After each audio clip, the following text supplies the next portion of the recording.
Thank you, Professor Dumont. Now we have 15 minutes before listening to the following presentation for discussion. Please. The Chancellor. Professeur Dumont, était très intéressant votre analyse. Vraiment répondre à la situation mondiale ou c'est plutôt de la situation européenne ou des pays plus développés? Parce que l'Afrique, nous avons... Je ne suis pas spécialiste en la question, mais nous avons des statistiques complètement différentes, hein, c'est ça. Merci, cher chancelier. Vous avez tout à fait raison de poser cette question. En réalité, les calendriers de la transition démographique ne sont pas les mêmes selon les pays. Donc, effectivement, on est parfois étonné que l'Afrique connaisse au XXIe siècle sa transition démographique, alors que le Royaume-Uni ou les pays européens l'ont connue au XIXe siècle. Mais il n'y a rien de surprenant dans les évolutions qui se déroulent aujourd'hui en Afrique. D'ailleurs, en Afrique, en fait, on a une baisse de la fécondité selon la logique de la transition démographique. C'est vrai qu'on nous présente toujours des chiffres globaux dont la signification doit être relativisée, c'est-à-dire que, en fait, les Africains en moyenne commencent à adapter leur fécondité au fur et à mesure qu'il y a des progrès dans la mortalité. Or, c'est là, si vous voulez, l'erreur fondamentale qui est commise par les organisations internationales. Les organisations internationales considèrent qu'il faut donner des budgets considérables au planning familial pour faire baisser la fécondité. Ça ne sert à rien. C'est-à-dire que si vous faites la corrélation entre les budgets qui ont été donnés au pays pour le planning familial et la baisse de la fécondité, il n'y a aucune corrélation. Pour faire adapter la fécondité, ce qu'il faut, c'est des politiques massives pour abaisser la mortalité. Et d'ailleurs, on le voit bien quand on compare les 3 pays du Maghreb. Quel est le pays qui a le plus investi pour abaisser la mortalité infantile, pour abaisser la mortalité maternelle? C'est la Tunisie. Et c'est bien la Tunisie dont la fécondité a le plus baissé. Parce que l'autre élément, effectivement, à rappeler, c'est que l'Afrique est un continent sous-peuplé, avec une très faible densité de population, et donc il n'y a pas de problématique en fait démographique propre. En revanche, je terminerai pour préciser que lorsque je parle de politique familiale, il ne s'agit pas d'une politique familiale planétaire. Vous avez tout à fait raison dans votre question, cher chancelier. Les politiques familiales, il faut les adapter aux réalités locales. Et donc, la politique familiale à mettre en place, même entre la France et l'Allemagne, n'est pas la même parce que les mentalités ne sont pas les mêmes. Professor Buttiglione. Thanks. Thank you. I thank you very much for your exposition. It was enlightening. I wonder whether there are studies concerned more particularly on Europe, because I think that in Europe, in our demographic winter, new phenomena are manifesting themselves that might deserve to be considered specifically. First of all, I see that in Italy, there is a large number of women and men who do not get married. You have made your analysis on families, the reduction of the number of children per family. Now we have a significant part of the population in Milan. It is 43% of the population who do not constitute families. And within this section of the population, the births are extremely rare. Very often they do not have children. I cannot give you numbers, but I imagine that in that 43%, a large part, perhaps 2/3, don't have children at all. And so you have two different lifestyles, a family lifestyles for a little bit more than 1/2 of the people, and a non-family lifestyle for the other, a little bit less than 1/2. And within this, you can determine another interesting fact. A significant proportion of the children that are born in large families. That is, you have a majority of families that have 1 child, but a significant number of families that have 3, 4, 5. And some, on the other hand, you have one part of the population that do not constitute families and have no children. And I think it is interesting to help us to consider this in order to help us to envisage our future, which are the kind of families.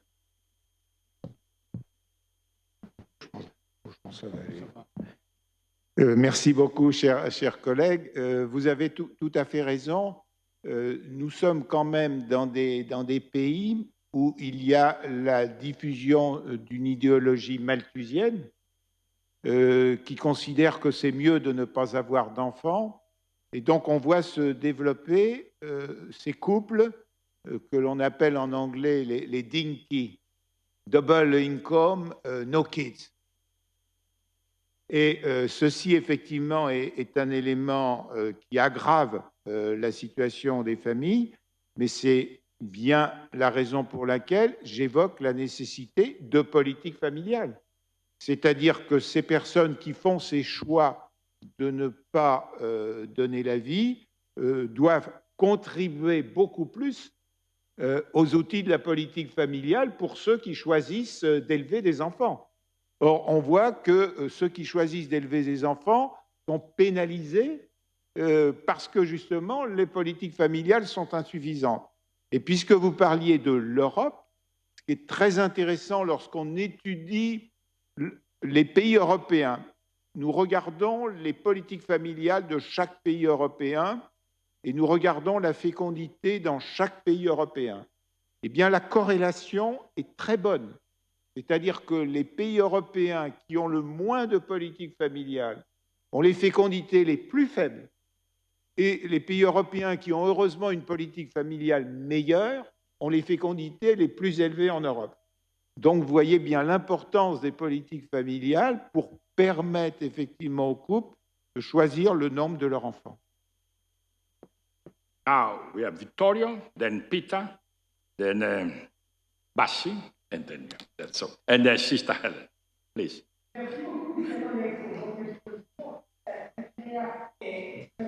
Riche. Ma question est connectée à vos réflexions à la fin sur la différence entre les nombres des naissances des mâles et des femelles. Et naturellement,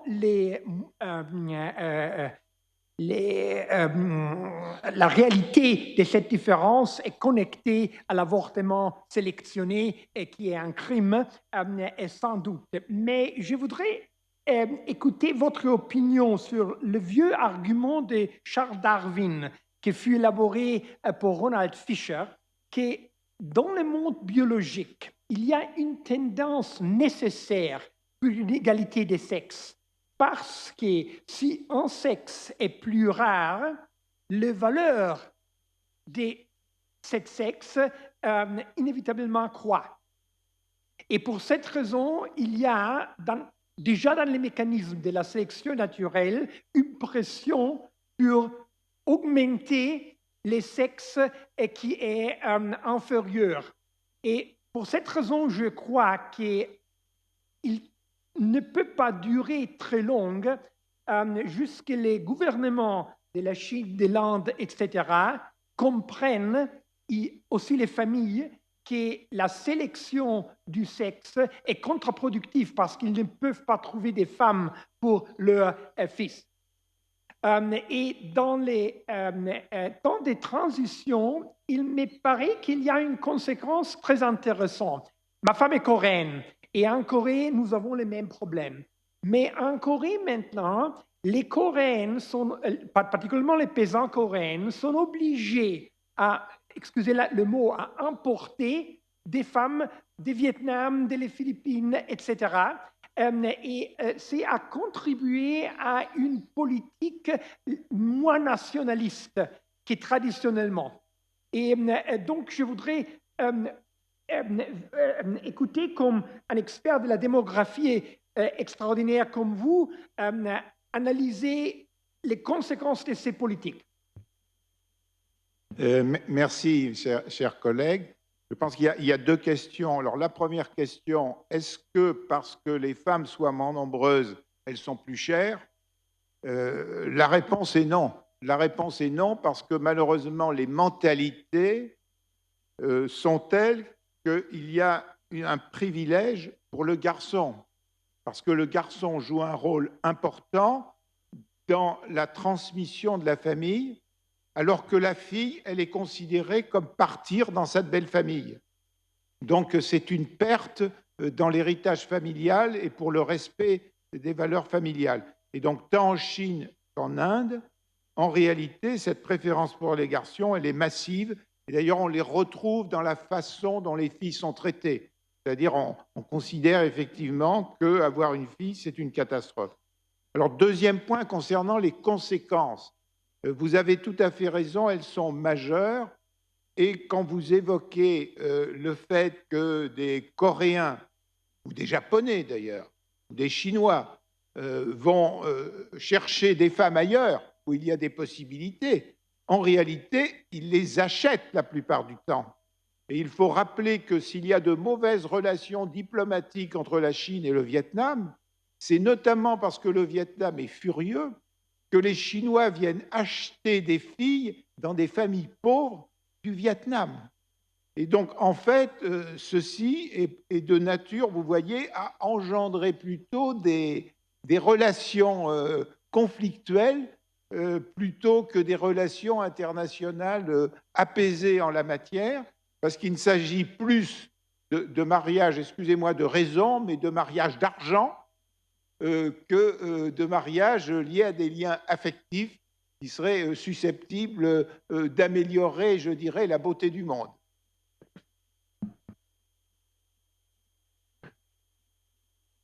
Yeah, thank you very much.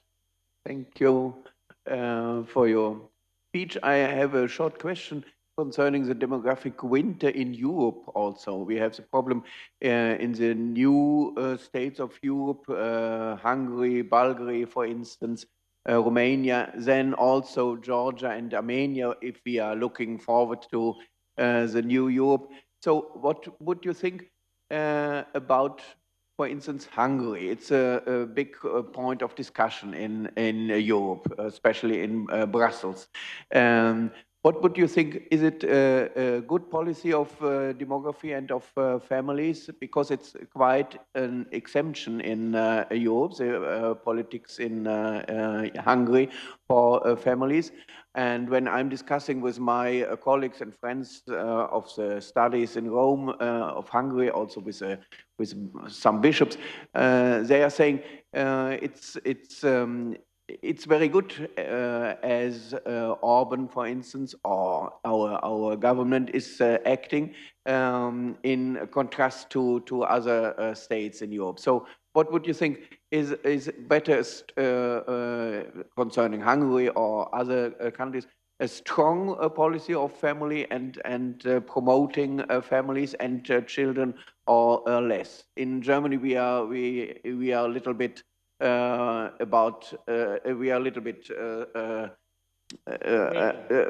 weak because of the Nazism policy of family and promoting children. Thank you. Merci beaucoup. En fait, donc, la fécondité s'est effondrée à des dates différentes selon les régions européennes. Et pour simplifier, l'Europe orientale, la fécondité s'est effondrée dans les années 90. Mais effectivement, les gouvernements d'Europe orientale, comme la Hongrie ou la Pologne, ont pris beaucoup de temps à comprendre ce qui se passait dans ces pays et ce qui expliquait cet effondrement de la fécondité. Et donc ces dernières années, vous l'avez rappelé dans votre question, quelques pays ont commencé à mettre en place une politique familiale, la Hongrie, la Pologne, la Russie également. Et la Russie également. Et dans ces pays que l'on a... Oui, chaque république aussi. Et donc dans ces pays, on commence effectivement, d'abord il y a eu un arrêt de l'effondrement de la fécondité, et il y a eu alors une reprise de la fécondité qui n'est pas suffisante encore, mais une reprise réelle. Je me souviens du cas de la Russie qui est très intéressant, c'est-à-dire qu'on a été obligé de modifier nos projections sur la Russie. C'est-à-dire, concernant la Russie, on voyait une très forte baisse de la population, et compte tenu des mesures de politique familiale prises en Russie, il a fallu considérer une baisse beaucoup moins forte que ce qui était prévu. Donc effectivement, il importe que tous ces pays continuent, mais il est vrai aussi que l'Union européenne ne leur facilite pas la tâche parce que l'Union européenne est malthusienne. Donc en fait, il faudrait aussi qu'au niveau de l'Union européenne, il y ait une prise de conscience pour encourager les pays européens à développer leur politique familiale. Et par exemple, il faudrait bien comprendre que la politique familiale, c'est un investissement. Les dépenses de politique familiale, ce n'est pas du fonctionnement, ce sont des dépenses d'investissement pour les ressources humaines de l'avenir. Now, Sister Helen, and then I propose to postpone the other two questions and together with Viana, because we will have, after the presentation by Professor Raffaella Iafrate, plenty of time. So in this way, we respect the time, okay? Please, Sister. Interesting presentation. I just have two quick questions. First one is about the effects of the pandemic. I've already seen a few studies showing some of the demographic effects. I just wondered if you have any comments, because obviously this is also a world phenomenon, a global phenomenon too, and whether there's any provisions about effects of climate change, especially you have a big issue here about migration, and presumably that will have some major demographic effects. So I'd be interested to hear what you think the provisions are on that basis. And then my last point, it's very interesting to me, I think the title is very interesting, the demographic dynamics of family structures. And it's really interesting to see what somebody puts into a paper like this when they've got a title like that, and what you expect. You know, one of the things I would have expected to see, and it's interesting that you have a similar thing here to do with the migration, which is how the families are separated, with different members not being able to be in the same place. But there isn't anything about divorce here. And maybe I'm thinking that's because it's mostly a Western phenomenon and you're talking about worldview. So I'm interested why you haven't said much about divorce in this paper. What's significance of that? Thank you.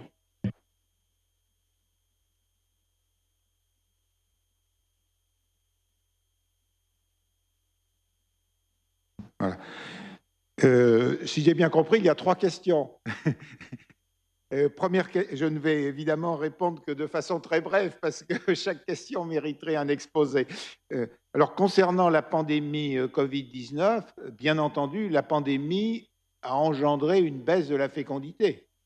Tout simplement parce qu'il y a eu des confinements, parce qu'un certain nombre de personnes n'ont pas pu se rencontrer, et donc qu'un certain nombre de mariages ont été repoussés, que certains mariages qui avaient été repoussés parfois ont même été annulés d'ailleurs, ont été annulés. Donc bien entendu, partout dans le monde, la pandémie a accentué la baisse de la fécondité. Deuxièmement, votre deuxième question sur les migrations liées au changement climatique, là on dit n'importe quoi. Dans les rapports internationaux, c'est du grand n'importe quoi à ce sujet. Bon. En réalité, vous avez trois types de migrations liées au changement climatique. Il y a ce que j'appelle les migrations obligées, c'est-à-dire que des gens qui ne veulent pas habiter les pieds dans l'eau sont obligés de déménager.